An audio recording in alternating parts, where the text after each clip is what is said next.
Hola, ¿qué tal? Bienvenidos a Imago Day. Soy Andrés Vázquez y bueno, en esta oportunidad estoy junto con Marcelo Wall, ¿verdad? Marcelo, bienvenido, gracias por aceptar y estar aquí en el canal. Buenas, buenas. Mucho gusto estar acá. Gracias, Andrés, por invitarme. Bien, bueno, Marcelo ha escrito un libro fenomenal. Lamentablemente no lo tengo en físico, aunque soy fan del físico. Lo tengo en, no he tenido, ahí está el libro, lo tengo en virtual, pero ahí está. Lo prometo que para la segunda parte ya tendré el libro en físico. Porque sí, soy amante del libro en físico, pero bueno, por cuestiones de la vida no he podido todavía ir, no he podido comprar libros estos últimos meses. Así que lo bueno es que tenemos también lo virtual. Pero sí, el libro se llama, como bien lo menciona, lo mostró pues Marcelo, Génesis, Creación, Edén y Diluvio. Un buen libro para adentrarnos en el tema del Génesis, ¿no? Para aquellos que les gusta el tema de la creación. Y hoy hablaremos un poco sobre los capítulos 6 y 7, ¿no? Y hablaremos un poco, la entrevista en realidad va a ser de dos partes, ¿no? Vamos a hablar sobre un poco, un poco más filosófico, está de repente estos capítulos. Y luego ya hablaremos sobre los últimos capítulos del libro. Pero bueno, Marcelo, nuevamente gracias. Eh, pero antes de iniciar y conversar sobre pues, estos temas, me gustaría un poco conocer sobre ti, ¿no? ¿Cómo es que tú, en primer lugar, llegaste al cristianismo, ¿no? Llegaste al Señor. Siempre me gusta, pues, iniciar mis entrevistas con este testimonio, ¿no? De viaje de fe por parte de mis invitados. Sí, bueno, creo que es siempre un interesante punto de comienzo, ¿no? Yo he nacido y crecido en una familia cristiana, he ido a un colegio cristiano inclusive, pero creo que tuvieron un proyecto muy largo conmigo, en ese sentido, de que yo recién a los 17 años, pues con muchas preguntas que tenía, pues me convierto al cristianismo y me dejo bautizar, entrando ya en la iglesia para ser parte del proyecto del Señor. Sigo en proyecto, así que nada ha terminado excepto este libro que va a tomar su propia vida, ¿no? Eh, pero sí, creo que un punto central para mí fue en la conversión, justamente lo inexplicable de lo diferente que tienen los cristianos de los no cristianos. Yo sé que podría sonar un poco difícil o raro para los que no son cristianos. Ese era mi punto crítico justamente, que cuál es la diferencia. Y noté que hay no, yo noté una diferencia en las personas que yo conocía, no sé, las personas que usted conoce. Pero así fue conmigo, que sí había una visión y una actitud diferente al trato, hacia, pues sí, mis preguntas y mis dudas que reconocía en gente que no era cristiana. Eso fue mi experiencia, mi vida.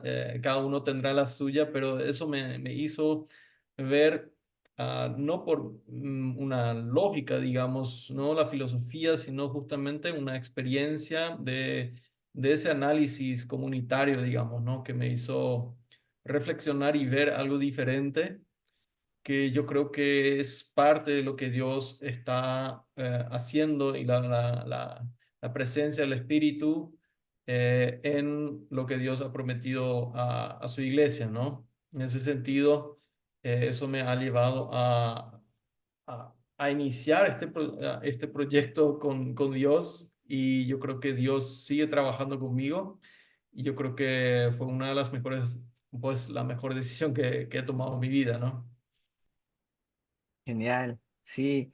Y creo que tiene mucha razón, ¿no? El tema del trato que hay, que podemos notar en la comunidad cristiana. Se me venía a la mente hay un libro del pastor y doctor Ray Orlund, se llama El Evangelio, y él habla un poco de la cultura del Evangelio. De hecho, lo entrevisté meses atrás.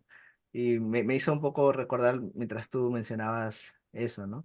Y de hecho también Imago Dei, ¿no? Este espacio trata también de alguna otra manera poder responder algunas de las dudas que siempre tenemos, ¿no? Como cristianos, ¿no? Y ver cómo hay respuestas también desde varios campos, ¿no? Ahora, por ejemplo, hablaremos sobre el tema del Génesis.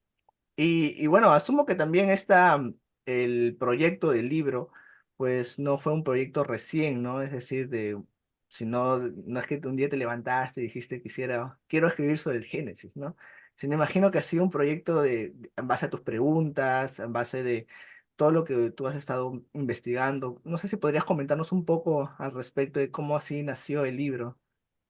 Sí, con mucho gusto, sí. Bueno, fue un proceso bastante largo, aunque sí se concretó en un momento, no se inició en un momento. Creo que, pues, como tú, Andrés, estás, digamos, ahora haciendo preguntas a gente, no necesariamente quiere decir que estás escribiendo o pensando en escribir algo, pero más tarde te vas a dar cuenta que, esto sí clavó profundo en mí y entonces el proceso ya empezó antes. Y así fue conmigo también, ¿no? Que estando en un colegio enseñando ya, estando como capellán y enseñando, dando devocionales a los chicos que tenían justo eh, antes una clase de ciencias naturales sobre la evolución, ¿no? Yo entro y le doy presento una devocional con ellos sobre la creación, ¿no?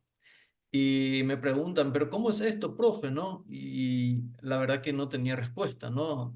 Estaba acostumbrado a verlo como que, ¿qué es lo que les enseñó ese profe, no? De ciencias naturales. Y la verdad que no sabía cómo enfrentar el momento, ¿no? La situación. Entonces siempre me acompañó esa pregunta de, pues, ¿cómo se debería enseñar ciencias naturales, por ejemplo, en un colegio cristiano, ¿no? Que tiene justamente este punto de encuentro, las ciencias, ¿no? O la universidad cristiana, ¿no? Que tiene un punto de encuentro, pero no solo las universidades o colegios o los lugares, digamos, académicos, sino también el hospital, ¿no? El médico, que tiene que seguir su ciencia, pero a la vez puede ser cristiano, o el matemático, o el físico, el astrónomo, ¿verdad? Entonces, ¿cómo esa gente, pues, puede ser cristiano o simplemente no puede? Tiene que renunciar a su profesión o hacerla diferente. Esas preguntas me acompañaron hasta que, pues sí, en un momento dado me hizo clic y pensé, ¿por qué no escribo un libro? Pues sí, he escrito algunos trabajos prácticos en la universidad sobre la temática que me llevó después justamente al capítulo uno de las diferentes maneras de leer Génesis que me llevó después a esas preguntas de lo que vamos a tratar hoy y otros elementos sobre la creación. Genial. Gracias, Marcelo. Y bueno, ya un poco adentrándonos en el tema, para mucha gente yo sé que tiene preguntas de distintos lados, ¿no? Hay gente que de repente le fascina el tema del apocalipsis, hay temas, no sé, pues que le fascina el tema de soteriología, por ahí, ¿no? Y también hay gente que le fascina el tema de la creación, ¿no? Del Génesis. Yo soy uno de ellos, por ejemplo, ¿no? Eh, pero de repente para aquellas personas que no vean aún la importancia que tiene el libro de Génesis, ¿no? El tema de la creación, desde tu perspectiva, ¿no? ¿Por qué es importante leer y estudiar, ¿no? El libro de Génesis? Sí, una muy buena pregunta y creo que muy apropiada y mucha gente no se hace esa pregunta aunque vive según una respuesta a esa pregunta.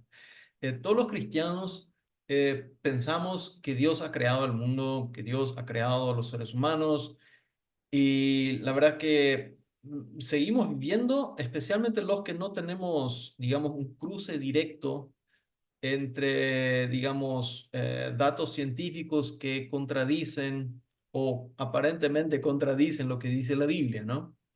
Y en ese sentido es justamente el resto de las personas no se tienen que hacer esa pregunta hasta que llegan en un cruzamiento de eso y ahí sale muy fuertemente a flote qué respuestas han sido enseñadas a esa gente, ¿no? Específicamente la pregunta de un joven, ¿no? Que quiere ir a la universidad y quiere, pues, estudiar, no sé, astronomía, quiere ir a la NASA, quiere irse a Marte, ¿no? Un proyecto a la NASA, digamos, ¿no? Para irse a la NASA y ¿qué le va a decir el pastor? No, pero ¿cómo? Eso no enseña la Biblia. La Biblia no dice que la Tierra es redonda. Eh, ¿No? ¿Cómo vas a calcular la distancia del Marte dependiendo de la luz?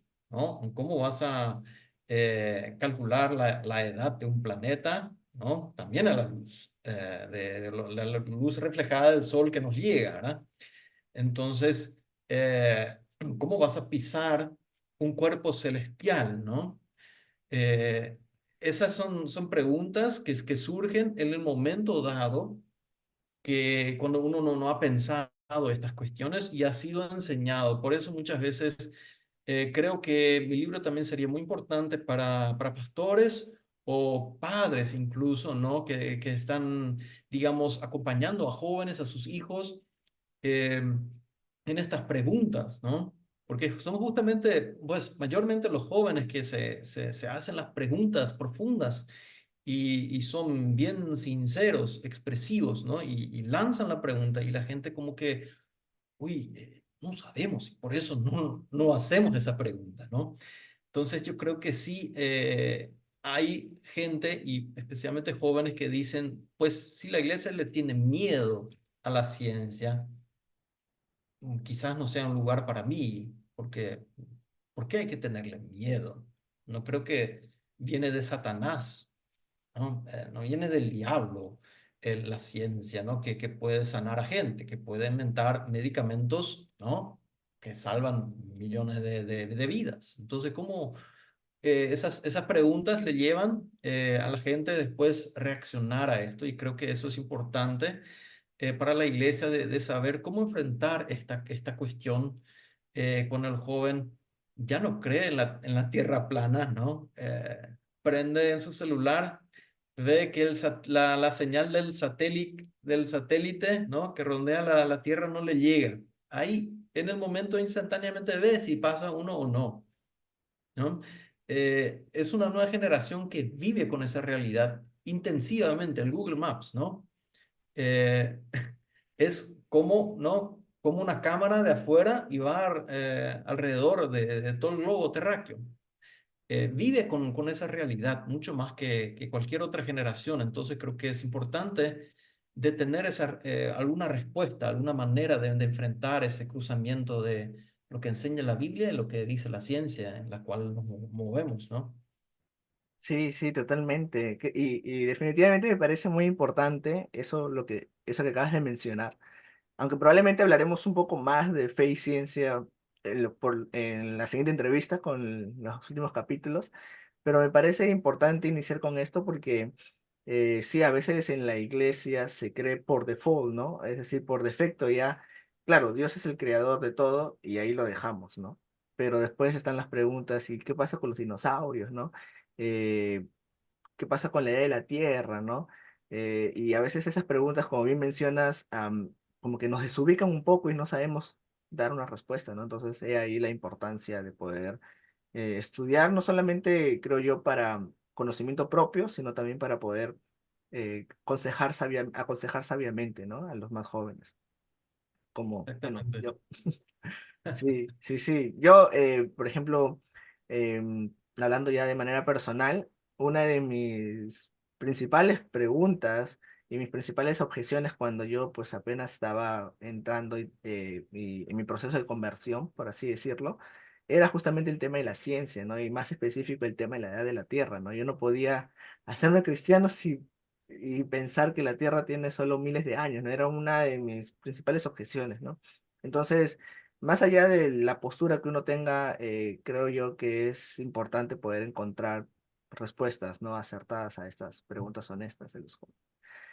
Pero bien, gracias Marcelo por la respuesta. Y bueno, ahora me gustaría pues empezar a preguntarte sobre los capítulos 6 y 7, ¿no? Donde tú abarcas justamente el tema de creación, pero no desde Génesis, sino desde otros libros de la Biblia, ¿no? Y leyendo estos capítulos me hizo recordar bueno, no es un debate, pero una conversación entre Ken Ham, ¿no? El presidente del Ministerio Respuestas en Génesis, y Hugh Ross, ¿no? El de respuestas, razones para creer, reasons to believe, ¿no? Que ambos son diferentes opiniones sobre en cuanto a la edad de la Tierra, ¿no? Pero curiosamente Hugh Ross le decía a Ken Ham, le decía que tenemos que ver los relatos de la creación, no solamente de los que están, de lo que está, lo que nos dice Génesis, sino que hay otros relatos de creación en toda la Biblia, ¿no? Hay que ver la Biblia en su conjunto. Y cuando leía pues estos pasajes, me hizo un poco recordar esas palabras de Hugh Ross, ¿no? Entonces yo quería preguntarte, Marcelo, ¿por qué es importante, ¿no? ¿Por qué es importante no solamente quedarnos, ya sea de la perspectiva que uno tenga, ¿no? Sobre la edad de la Tierra o el tema de creación, pero por qué es importante no quedarnos con los relatos de creación del Génesis y también buscar los relatos de creación, como bien mencionas tú, pues en los Salmos, ¿no? O incluso también en el Nuevo Testamento. Sí, totalmente. Pues no sé por qué realmente nos hemos concentrado solo en Génesis en esta pregunta. Esa es la pregunta inicial, que porque leemos en 2 Timoteo que dice, toda la escritura es inspirada, decimos, ¿no? Y es parte de nuestra doctrina que le aceptamos a toda la escritura como palabra de Dios. ¿Por qué entonces en una temática solo nos vamos a concentrar en un libro? O sea, no está mal que Génesis sea leído en una búsqueda de la respuesta a la creación, pero creo que detenernos ahí, pues es un poco arbitrario, ¿no? En ese sentido, creo que es importante leer toda la Biblia. Y si segunda Pedro o tercera de Juan tienen algo que decir de repente, pues tiene el mismo peso, ¿no? Debería tener el mismo peso que el libro de Génesis. En ese sentido, hay que leer cada libro en su contexto, obviamente, según a Pedro, por ejemplo, o cualquier otro libro, ¿no? Fue escrito hacia una gente, unas personas que iban a leer ese libro. Entonces uno escribe en ese idioma que la gente va a leer, ¿no? Como este libro lo escribí en español porque pensé que gente hispanohablante iba a leer ese libro, ¿no? Si hubiese querido que, qué sé yo, que gente inglés parlante debería leerlo, pues estaba muy equivocado con el idioma, ¿no? Entonces, cuando esta gente escribe sus libros, los que tenemos en la Biblia, escribe para una gente y que después también pueda servir a nosotros, pero en primer lugar escribe para cierta gente en una circunstancia y un contexto especial.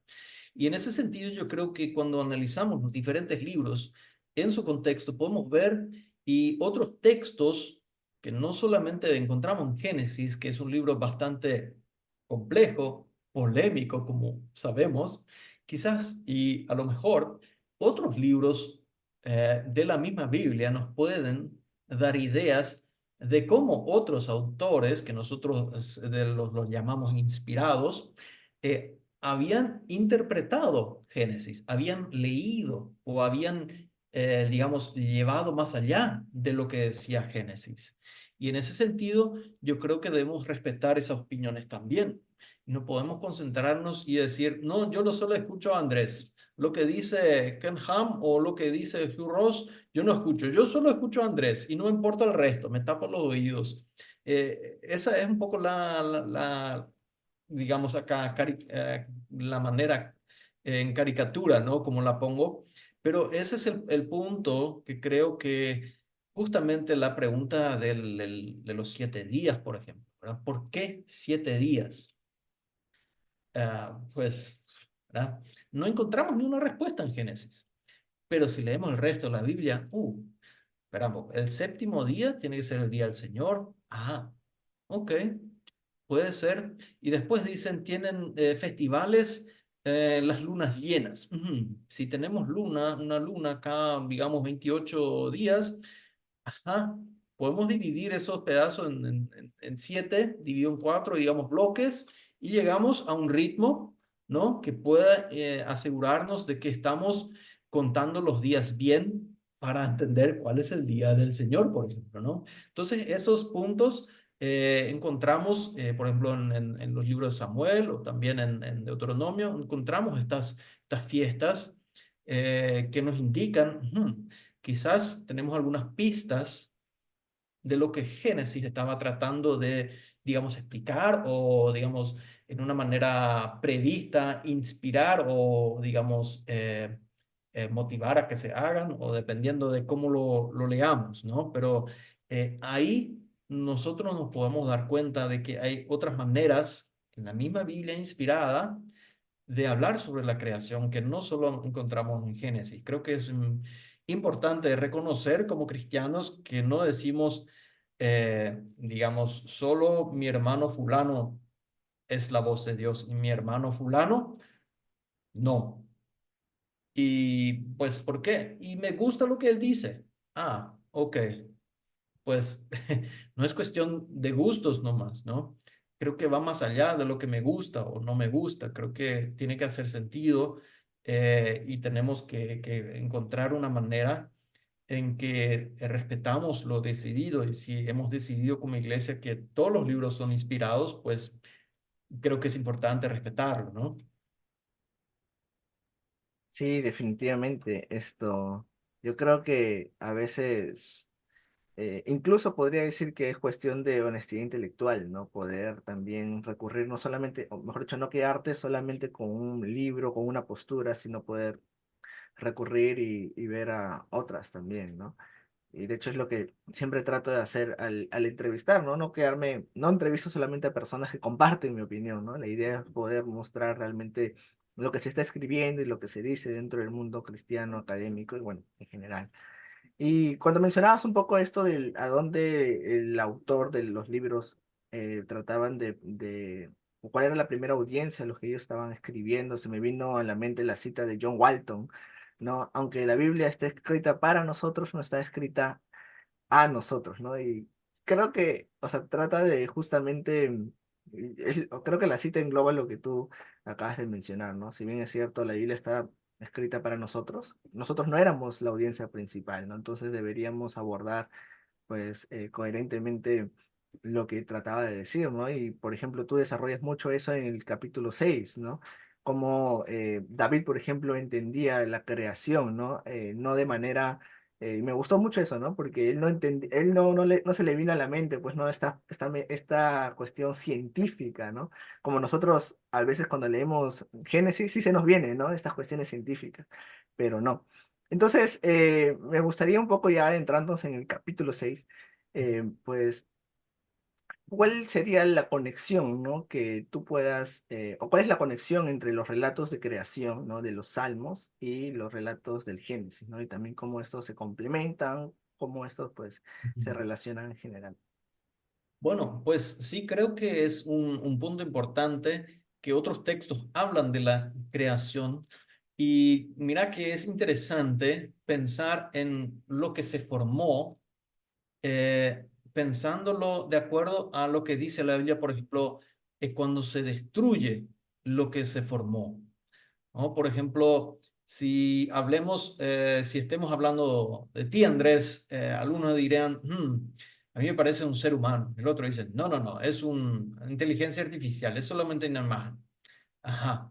Entonces, cuando después leemos algo en el diario de tu país y escuchamos, por ejemplo, perdón ahora el ejemplo, pero a Andrés se le asesinó. Ah, entonces, deberíamos pensar a un personaje de inteligencia artificial no se le asesina, se le borra o se le quita o se le desinstala, no sé, ¿verdad? Pero a una persona, a un ser humano, no se le asesina, no se le mata. En ese sentido, yo creo que la idea que tuve en estos dos capítulos, 5 y 6, son justamente de cómo la Biblia habla de lo que se destruye, de lo que se formó. Y eso es interesante, ¿no? Porque poco he escuchado en otros libros, en otros estudios, que se hable desde esa perspectiva que puede dar mucha luz a esto. Cuando Dios dice, voy a destruir todo. Ajá, ¿qué es ese todo? O cuando dice, voy a destruir toda la tierra. Y sabes, Andrés, que la primera vez que lo escuchamos, todavía estamos en Génesis y recién en el capítulo 6. Y ya Dios dice, fíjate en este versículo 6, 10, 13, entonces Dios dijo a Noé, he decidido poner fin a toda carne, o sea, los humanos, o a todo ser viviente, ¿no? Porque la tierra está llena de violencia por causa de ellas. Y aquí voy a destruirlos juntamente con la tierra. O sea que Dios va a destruir la tierra. Interesante. Justo la formó, ¿no? Y ahora la va a destruir. Ahora, sabemos que cuando la destruye, no es que se fue, no es que se esfumó, no es que vino un meteorito y el planeta explotó, ¿no? Seguimos en la misma tierra. Ahí vemos, por ejemplo, que lo que Dios habla acerca de la creación es justamente algo diferente a lo que nosotros pensamos. Cuando Génesis habla de que se formó la tierra, no necesariamente se habla de como que, pues, de un punto pequeño, ¿verdad? Dios sopló y se vino el globo terráqueo, ¿verdad? No, no es algo así. O no sé cómo nos queremos imaginarnos, ¿verdad? Como una varita mágica y estalla el planeta. No sé cómo nos imaginamos a Dios formando la tierra y fíjate que dice formó, hay un proceso acá del cual habla Génesis y en ese, digamos, proceso, Dios llega a hacer lo que Génesis habla que Dios hace, que lo llama creó cielo y tierra, ¿no? Y en ese sentido, creo que, por ejemplo, simplemente ya el mismo pasaje del diluvio puede hablarnos acerca de la creación. Si nos vamos a los salmos, mira que tenemos unos salmos muy interesantes. El Salmo 104 es uno que habla fuertemente, es uno largo, de 35 versículos, que habla, por ejemplo, del Espíritu de Dios, los cielos, la tierra, y es como una recopilación de Génesis 1, pero en otras palabras. Y cuando en Génesis 1 estamos discutiendo qué significaba esto o aquello, pues acá tenemos otra opinión, digamos una linterna que nos brinda otra luz a nuestra pregunta. Entonces yo creo que es importante leer, por ejemplo, el Salmo 104, del cual recién hablo más tarde en mi libro, pero tengo otros salmos que hablan. Tenemos, por ejemplo, el Salmo 18, Andrés, que es un salmo, interesantemente, es como un copy-paste de 2 Samuel 22, el último capítulo de 2 Samuel. Qué raro, ¿no? Que tengamos un capítulo entero 2 veces en la Biblia, ¿no? Hay varios de estos en la Biblia, repeticiones, digamos, ¿no? Como que el VAR, ¿no? El VAR bíblico le llama a los referees, vengan a ver en cámara lenta, vamos a verlo de otro ángulo, este evento, y tenemos, digamos, un capítulo nuevo que nos habla, digamos, de la misma ocasión o la misma situación de otro ángulo, ¿no? Y este Salmo 18 es interesante que lo clama David, ¿verdad? Y fíjate que funciona en 2 Samuel como que al final de la vida de David.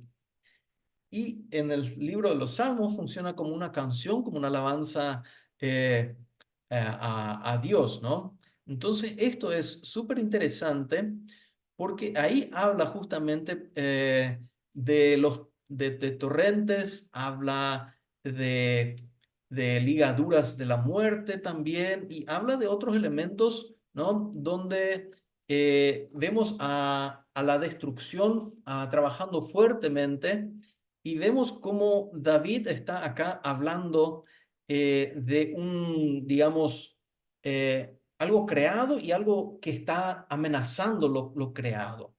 Te leo algunos versículos, el 7 al 8 y después el 14 al 15. Dice, la tierra fue conmovida y tembló, ¿no? Y se conmovieron los cimientos de los montes y se estremecieron porque se indignó él, o sea, Dios, ¿no? Humo salió de su nariz y de su boca fuego consumidor. Carbones fueron por él encendidos, envió sus saetas y los dispersó. Y ahora viene algo interesante. Lanzó relámpagos y los destruyó. Fíjate, acá viene la destrucción, ¿no? Entonces aparecieron los abismos de las aguas y quedaron al descubierto los cimientos del mundo. A tu represión, oh Señor, por el soplo del aliento de tu nariz.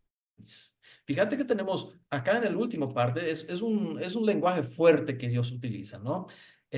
Acá viene Dios aparentemente muy enojado y aparecen los abismos de las aguas, un elemento que encontramos las profundidades, ¿no? En Génesis, y podemos ver acá otra reconstrucción de una cosmología, o sea, cómo se imaginaba el mundo este salmista, ¿no? Tenemos las profundidades de las aguas y hasta eso apareció porque las aguas se fumaron, ¿no? Acá aparecieron ya las profundidades, se quedaron al descubierto, dice, los cimientos del mundo. ¿Qué es lo que son los cimientos del mundo? ¿No? En un planeta, algunos dirían, pues, algo muy profundo. Pero fíjate que en aquel entonces no se hablaba de un globo terráqueo. Entonces se pensaba como que algo que estaba atajando sobre lo que se vive, ¿no? Sobre lo que estamos. Y especialmente en el océano, en los mares, donde hay esos huecos por donde uno puede hundirse, ¿no? Ahí están, digamos, se pueden encontrar quizás los cimientos, es la imaginación o el pensar de este salmista, ¿no? Fíjate que tenemos los cimientos, los abismos, tenemos otra vez el soplo del aliento de la nariz del Señor, que es un elemento que vemos en Génesis 1, ¿no? Atajando, digamos, por un lado el viento, el ruaj, el espíritu, atajando las aguas por un lado, para que la tierra seca pueda surgir. Entonces vemos como el soplo del Señor, o podemos decir el viento del Señor, o el espíritu del Señor, la misma palabra en hebreo, puede ser todo, es como que está en contra de estas aguas que son prácticamente las parte de las amenazas, de las torrentes, esos elementos que en los salmos de David encontramos muchas veces, ¿no? El agua amenazante es como que está, digamos, casi alcanzándome, ya me estoy hundiendo y ahí es donde Dios me salva, ¿no? ¿Y por qué estas aguas son un problema? ¿Por qué no es fuego, por ejemplo? ¿No? ¿Por qué son aguas? Y ahí es el dato que encontramos en los salmos que delata, digamos, algo del pensamiento que acompaña a este autor de los salmos, que también acompaña al autor de Génesis 1, que es la idea de lo que amenaza la existencia del humano es el agua. ¿Y por qué? Si nadie se tira al océano, estamos bien. Pues recordando el diluvio, no solo tirándose al agua uno se hunde, ¿no? Es una amenaza y es como que también es lo que Dios ha refrenado y ha limitado las aguas en Génesis para que la tierra seca pueda salir y sobre ella todo lo que vemos, nuestra vida, nuestra existencia pueda salir. Entonces, este refreno de las aguas delata que parte de la creación es justamente crear un hábitat, un lugar para los humanos, para los animales, para las plantas, para que este medio ambiente se pueda dar para nuestra vida, ¿no? Entonces, ese salmo, por ejemplo, nos indica esta cuestión, ¿no? Que vemos justamente en ese sentido, ¿no? Y hay varios elementos más. Fíjate el diluvio. El diluvio es otro tema, ¿no? Que hemos hablado ya de Génesis 6. Y vos sabés que aparece una vez más en la Biblia el diluvio, en el Antiguo Testamento, después aparece también en el Nuevo, pero el Antiguo Testamento aparece en el Salmo 29. Curiosamente, esa palabra en hebreo solo aparece una vez más y es justamente en Salmo 29 del 10 al 11. Y ahí no es como que, cuidado gente, se viene otro diluvio, o acuérdense, obedezcan, porque acuérdense el diluvio, lo que sucedió cuando no lo hicieron. No es una amenaza. Pero escucha como dice y habla acá Dios del diluvio. El Señor se sentó como rey cuando el diluvio. Sí, como rey se sienta el Señor para siempre. El Señor dará fuerza a su pueblo. El Señor bendecirá a su pueblo con paz. Fíjate como que el accionar del diluvio acá es como algo positivo para los que están con Dios. Obviamente para los que están en contra de Dios les tocará otra. Pero esa es una cuestión que después vemos fuertemente otra vez en el Nuevo Testamento. El juicio de Dios no es solamente algo malo, sino que es justamente algo que traerá paz al pueblo del Señor, ¿no? Por eso el juicio es importante. Si no, es solamente pues, un castigo a los que se merecen, el resto ya está.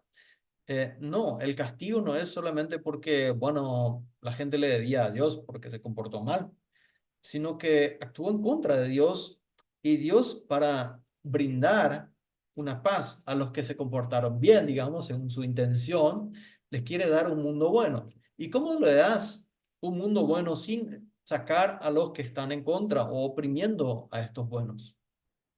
Tenés que sacarlos.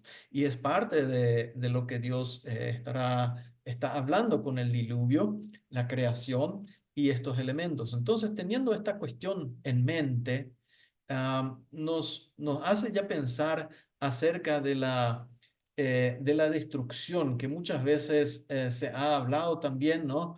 Que cuántos millones de años tiene, digamos, combustible el Sol, qué pasará, cómo hasta que un meteorito, un cometa le acierta a la Tierra y ahí explotará. La expansión del universo, cuánto tiempo tenemos mediante eso, hasta que nos descompongamos con la gravedad o elementos parecidos, ¿no? Entonces, todas esas preguntas vienen a ser como que la idea de la destrucción de la humanidad, ¿no? La desaparición de lo que somos. Y es parte de nuestro miedo subconsciente social, ¿no? Que está ahí, por eso se tienen estas ideas y teorías, por eso se habla de esto. Pero también en la Biblia encontramos este miedo, ¿no? La gente no sabe, y no sabemos nosotros si mañana un cometa va a llegar a destruir la Tierra. Obviamente tenemos nuestras estaciones espaciales que van indicando, ¿no? Pero la vez pasada creo que llegó un meteorito a Berlín que no, justo un día antes recién se dieron cuenta y por suerte no llegó a tocar tierra, pero se lo vio bien grandecito, ¿no? En el cielo. Entonces, fíjate que relativa es la vida, ¿no? Y en esa relatividad de incertidumbre es donde tenemos esta gente que habla también justamente de la idea de la destrucción en base a lo que creía que estaba construido o formado, o creado, ¿no? Y fíjate que tenemos en el Salmo 46, encontramos otro elemento. Fíjate que dice acá, este es atribuido a los hijos de Coré, interesantemente, parece que hacían buenos salmos. Y tenemos este que dice en los versículos 2 al 3 y después en el 6 sigue, por tanto no temeremos. Fíjate, es como que el coro de la gente que ahora tenemos que cantar juntos, por tanto no temeremos aunque la tierra sea removida, ¿no?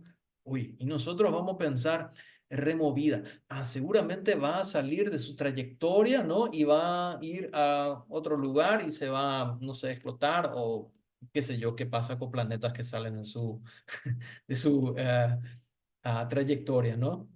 Pero fíjate que dice la tierra será removida y se traspasen los montes al corazón del mar. Eso ya nos parece raro, ¿no? Que un monte se vuelva al mar, ¿no? Jesús también habla de algo de eso. Si tenés fe, ¿no? Puedes decirle a esta montaña.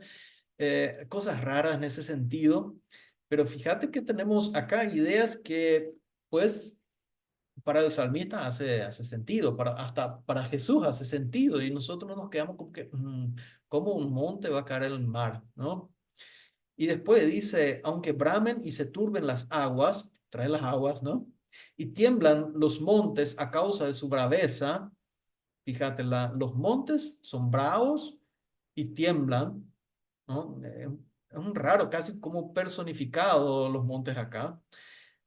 Bramaron las naciones, dice. Fíjate, la gente también están como que, uy, todo el mundo acá está con las rodillas, ¿no? Así, por el miedo.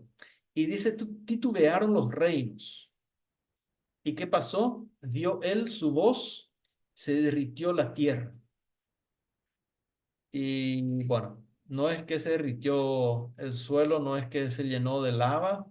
Fíjate que estas cuestiones científicas no es que están tan adentro, ¿no? Y esos elementos nos hacen ver cuando leemos otras partes de la Biblia en cuanto a la destrucción. Y si la tierra se derritió, ¿qué quiere decir eso en cuanto a la creación, ¿no? De cuando se crea algo. Y eso es justamente la pregunta que podemos ver que cuando la tierra se derrite, ¿no? Se pone otra vez todo a un mismo nivel. Imagínate si el océano se ponga al mismo nivel, los montes bajan, pues agua por todos lados nuevamente, ¿no? Me imagino que esa sería la idea de aquel entonces, pero nos quedamos con ciertas preguntas también. ¿Qué es lo que pensaron? Y por sobre todo pues, sabemos que no pensaban en lava o volcanes necesariamente, ¿no? En ese sentido, vemos cómo la destrucción puede dar, digamos, una idea eh, de lo que se formó y ahora se desforma o se descompone lo que estaba antes, ¿no? Bueno, en el Nuevo Testamento tenemos otro punto, ¿no? De las estrellas que se caen, tenemos los elementos que se van a derretir, ¿no? ¿Qué es lo que son esos elementos? ¿Verdad? Otra vez, el derretir que tenemos ahí, ¿no? El esfumarse por un calor, decimos, ¿no? Dependiendo de qué entendemos bajo esos elementos, ¿no? Claro. Entonces, en ese sentido, creo que es importante e interesante cómo estos puntos se mezclan. Y Marcelo, justo o sea, hablando un poco de ese tema, entonces, claro, cuando la Biblia, en pasajes del Antiguo Testamento y del Nuevo Testamento, vemos temas de destrucción, los autores no están pensando en una destrucción como de repente nosotros la pensamos, ¿no? ¿Verdad?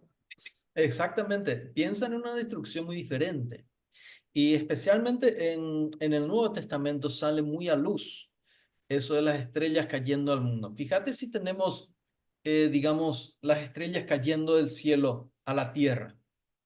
Pues para que eso suceda, el Sol es la estrella más cercana que tenemos. Eh, ¿Cómo el Sol se va a caer?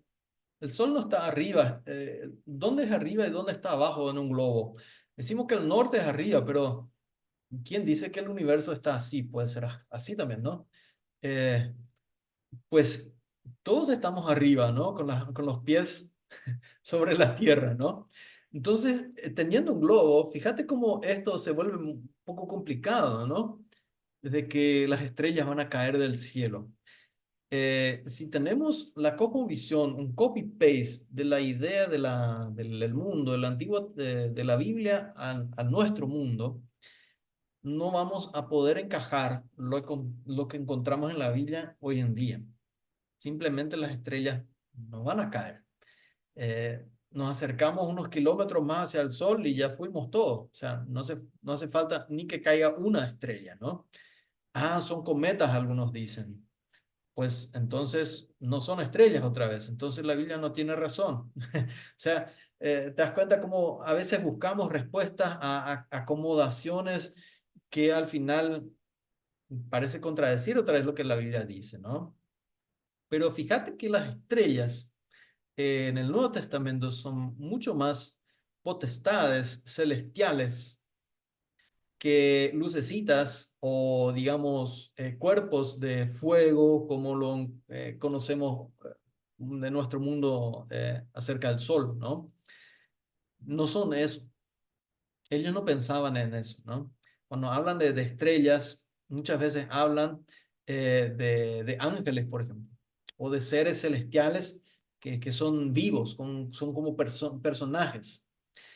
Y en ese sentido, deberíamos reconsiderar qué significa esa destrucción de las estrellas cayendo del cielo, ¿no? Quizás no todas, quizás las malas, quizás, digamos, también deberíamos repensar qué significa cuando se tiene que crear, ¿no? Un cielo nuevo. ¿Por qué hace falta un cielo nuevo? ¿No? Esa es una gran pregunta y la gente dice, ah, bueno, por el aire, la polución. ¿De ese cielo está hablando? Entonces, cuando Dios dice se formó, Dios creó cielo y tierra, ¿está hablando de ese cielo nomás? ¿O está hablando de los ángeles también? ¿Verdad? ¿Qué ideas están en la Biblia? ¿De qué están hablando cuando hablan de eso? Y nosotros a veces le metemos elementos a estas categorías mencionadas en la Biblia y queremos hacer una respuesta a lo que va a suceder hoy según nuestra concepción del mundo muy moderna, ¿no? En ese sentido, creo que es importante ver qué habla la Biblia acerca de la destrucción para entender esto, ¿no? Creo que es un punto muy válido a tener en cuenta cuando vemos estos elementos que simplemente no cuadran con lo que hoy en día consideramos cierto, ¿no? Simplemente el globo terráqueo ha cambiado Mm, mucho. sí. Sí, sí, se me venía a la mente mientras un poco hablabas, ¿no? Sobre el tema de la destrucción y cómo probablemente los autores o la audiencia no lo entendía como nosotros. Porque claro, cuando escuchamos, am, mm, no sé, pues la destrucción total, ¿no? Entonces tendemos automáticamente a pensar en una destrucción literal, ¿no? Y se me venía un poco a la mente con el tema, no de creación, no sé si me estoy saliendo un poco de la temática, pero, por ejemplo, cuando se habla sobre las guerras de Israel, ¿no? Dice también que Dios mandaba exterminar a todos, ¿no? Y que mandó a matar a todos los cananitas, ¿no? Por ejemplo. Eh, el doctor Paul Copan, él menciona que ahí se está haciendo uso de la hipérbole, ¿no? Por ejemplo, porque más adelante pues aparecen también cananitas, ¿no? Entonces no es una destrucción total. Entonces, quería preguntarte si también servía un poco, o es de manera similar, ¿no? Cuando se habla de destrucción total en la Biblia, con respecto al tema de creación, también se podría un poco pues ir en relación con una destrucción total en estos relatos de guerra, por ejemplo, o no hay una relación Muy buena intrínseca. pregunta. Pues una cuestión creo que hay que considerar si decimos, ah, la Biblia exagera un poco, eh, a veces le queremos cambiar a la Biblia también para que encaje a nuestra idea, ¿no?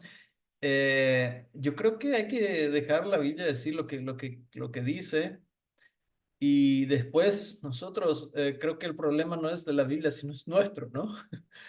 Entonces nosotros tenemos que resolver nuestro problema, no la Biblia. Pero para eso tenemos que entender bien la Biblia y tratar de llegar quizás a nuevos entendimientos sobre la Biblia también, que nos después ayudan con nuestros problemas, ¿no? En ese sentido, sí creo que cuando, por ejemplo, el diluvio dice que se destruyó toda la tierra, creo que eso quiso decir, aunque nosotros nos imaginemos otra cosa, ya es cuestión de nuestra concepción cosmológica que creemos en un globo terráqueo. Fíjate que Noé no creo que haya creído en la existencia de América, del continente americano. Tampoco Pablo o Pedro o Jesús. Bueno, con Jesús podemos discutir lo que sabía y lo que dijo, ¿verdad? Pero fíjate que es un problema en aquel entonces, ¿verdad? Si llegamos a los cuatro vientos del mundo, son como que un cuadrado del mundo, esa es la idea, ¿no? Y vienen cuatro vientos que soplan y después podemos tener quizás una idea de un disco. también, pero siempre es plano, no encontramos algo, digamos, globo en la Biblia y ese simple hecho nos deja en un problema gigante, ¿no? Eh, Pablo dice, todos han escuchado, ¿no? Y después eh, llegaron algunos españoles, otros portugueses al continente americano y se preguntaron, ¿será que estos escucharon? ¿Verdad? O hay que predicarles. Quizás se olvidaron, no sé. Quizás tuvieron su chance o cómo, ¿no? Entonces, esa es una de las grandes preguntas justamente que nace ahí por la creación de la genealogía o genética de Adán y Eva, ¿no? Que salen de una pareja, todos los seres humanos, y después aparecen los americanos, ¿no? Todos los pertenecientes al continente americano. ¿Dónde encajan con lo que encontramos en la Biblia? Y eso es lo complicado y lo difícil, ¿no? Y creo que pues ya desde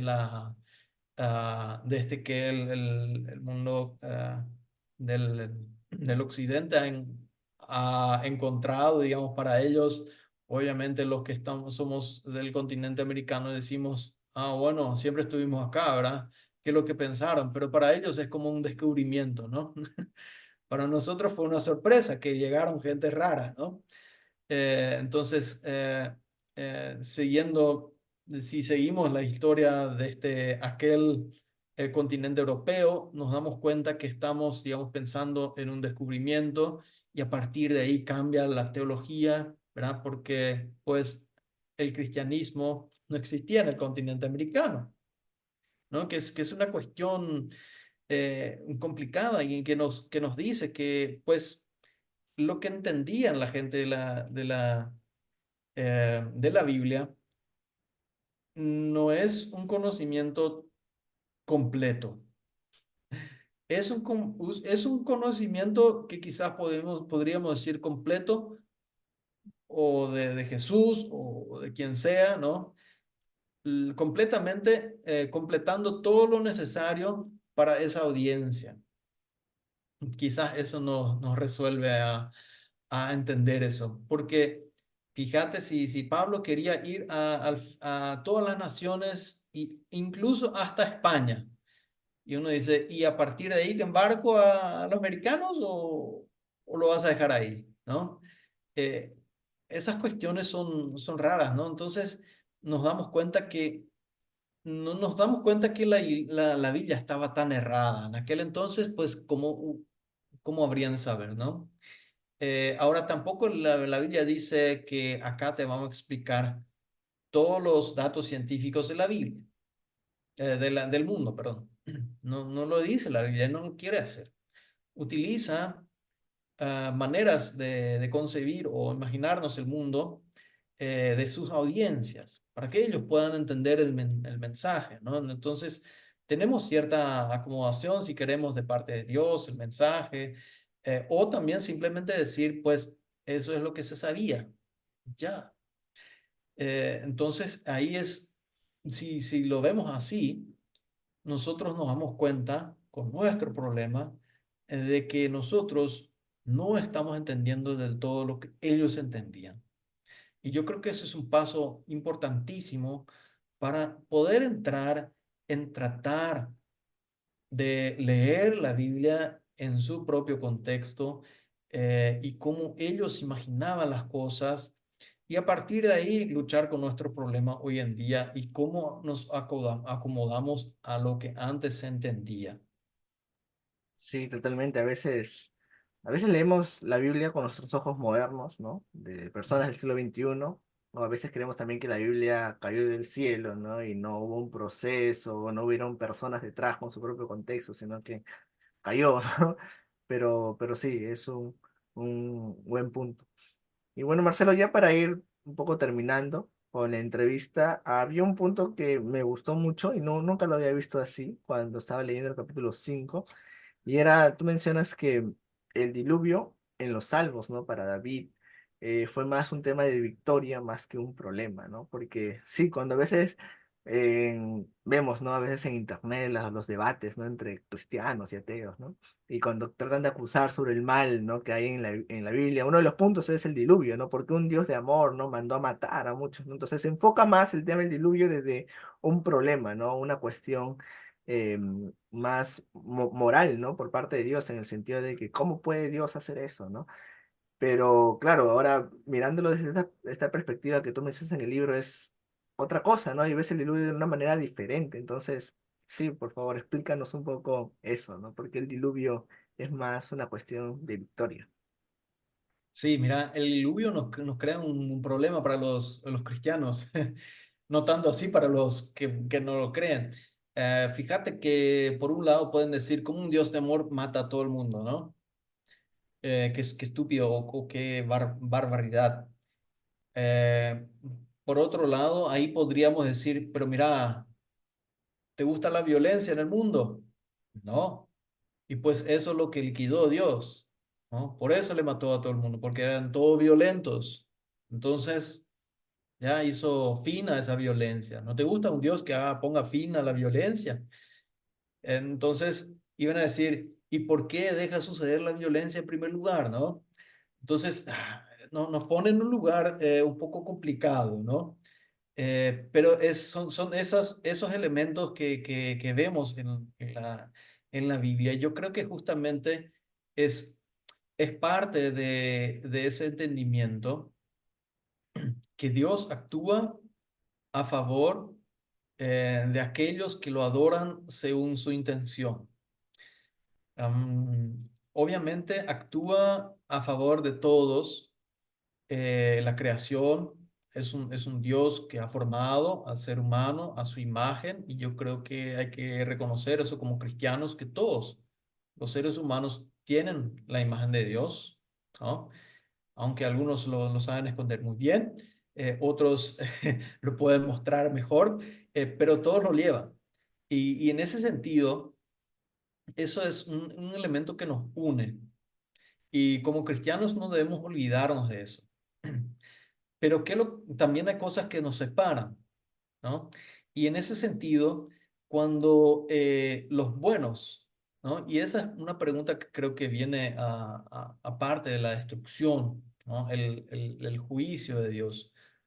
La pregunta profunda para el autor bíblico no es solamente por qué existe el mal, también es una pregunta, pero creo que es otra la que trata de responder con el diluvio, por ejemplo. Con el diluvio trata de responder el autor bíblico una pregunta de ¿por qué existe gente buena sufriendo? ¿No? El gran libro de Job, ¿no? Solo esa pregunta. ¿Por qué un señor súper bueno tiene que sufrir y es injusto? La vida es algo maldito para él. ¿Por qué? Y ahí es donde la confianza del autor bíblico le ayuda a su audiencia a confiar en que Dios en cierto momento va a eliminar esto. Y para los buenos será una buena vida. Y eso creo que viene a ser, digamos, el diluvio. No elimina pues, la violencia, la humanidad violenta, y salva a algunas, como dice Pedro, ¿no? Después en sus cartas, por el agua fueron salvos 8 almas, dice él, ¿no? Interesante como, casi como suena como un bautismo, ¿no? Las aguas, pero son las aguas del diluvio.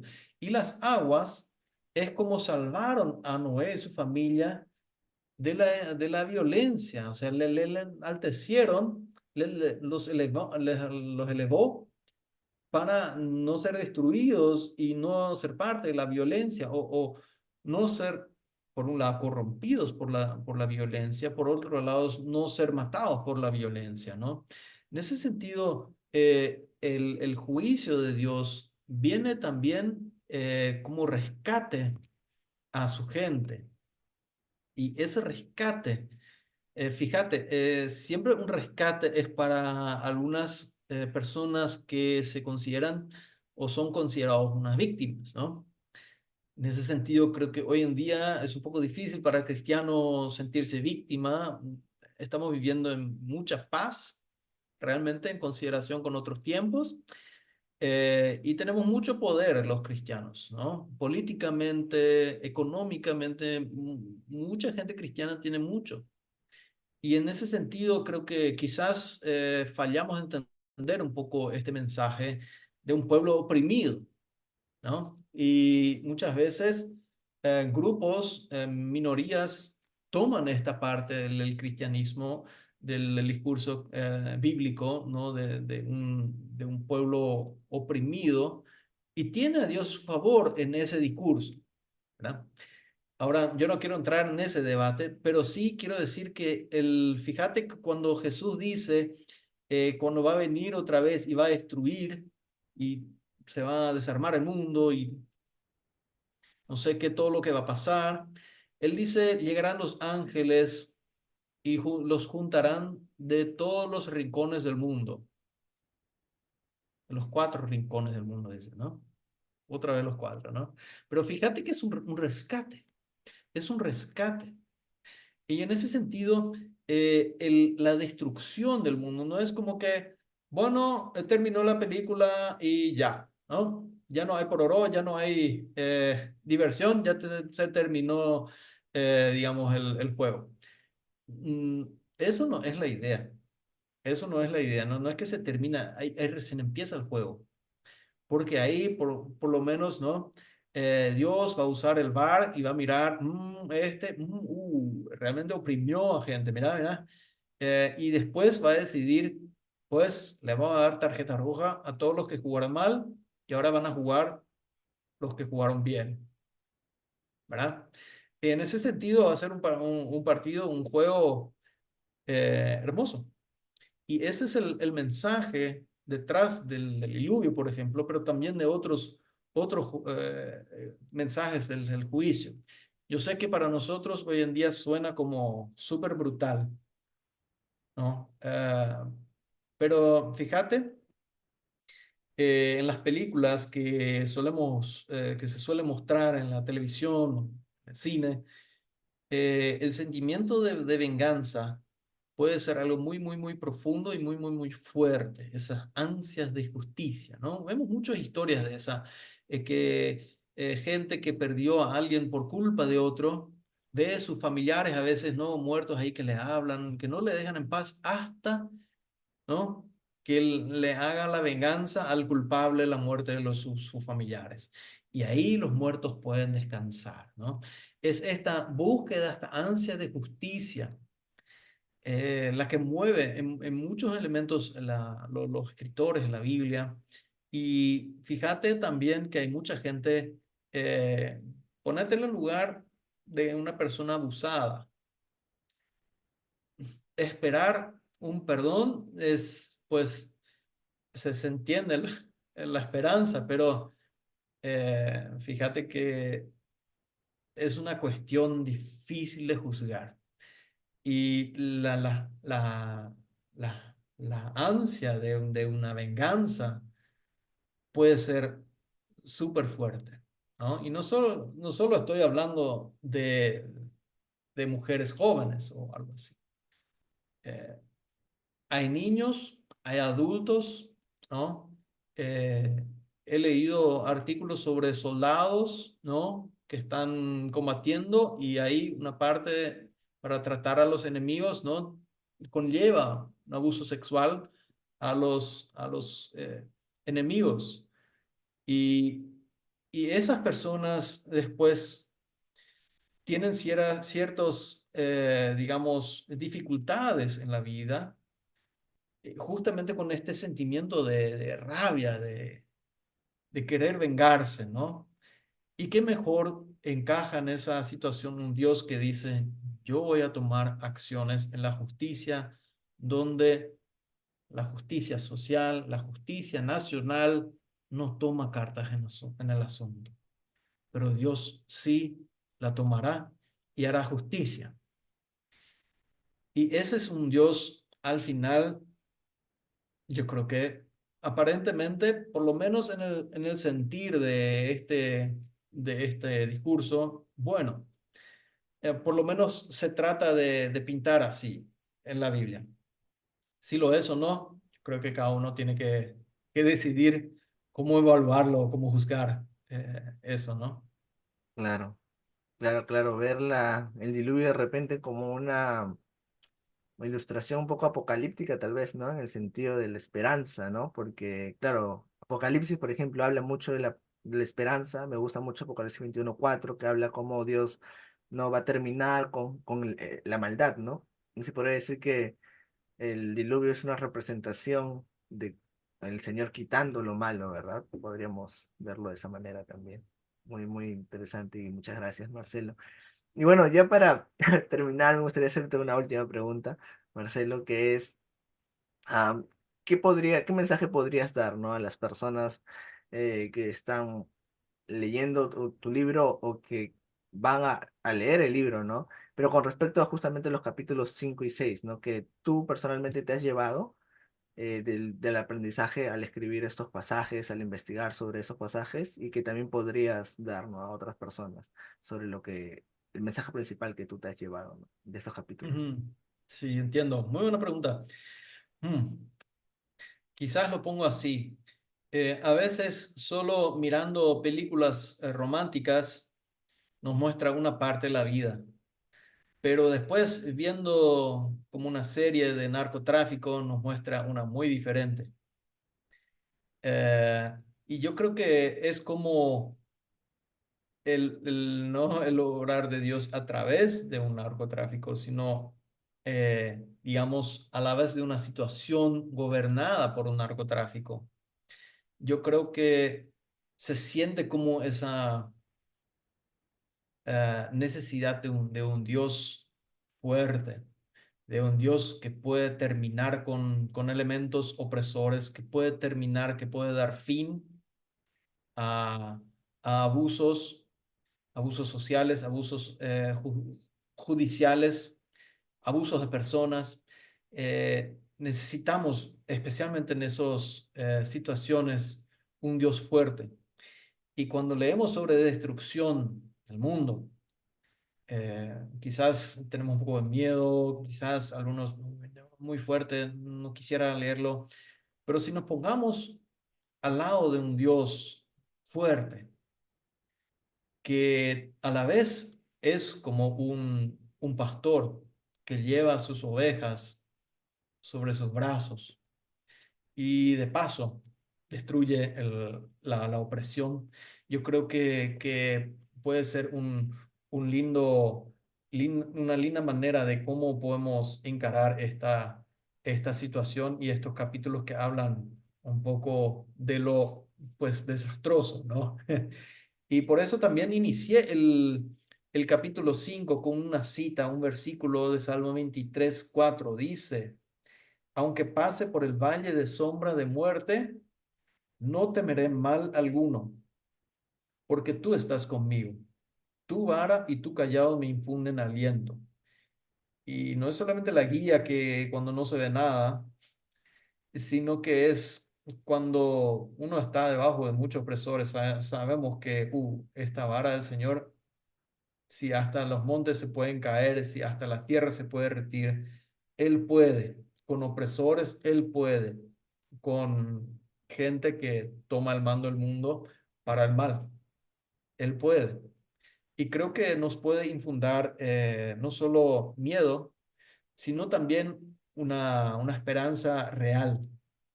Algunos quizás están un poco cansados de una promesa de solo rosas, ¿no?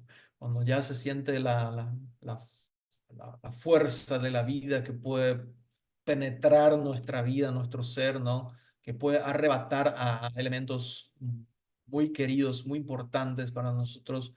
Creo que la vida se transforma un poco, nos cambiamos un poco y es ahí donde ya el romanticismo de la vida, ¿no? Se fuma un poco y viene a necesitar algo más real, algo que pueda realmente encarar los problemas del mal.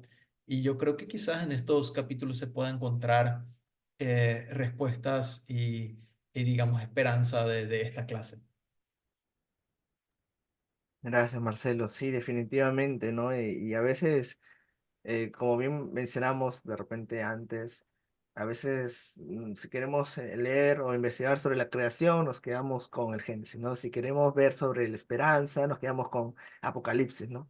Pero qué bonito y digo también cómo nos nutre y cuán rico es poder abordar un tema en base a todo el contenido de la Biblia, ¿no? No solamente abordando un solo libro, ¿no? Entonces, ver la esperanza a través de Génesis también es que, un tema bonito, pero también amplía un poco más la perspectiva, creo, ¿no?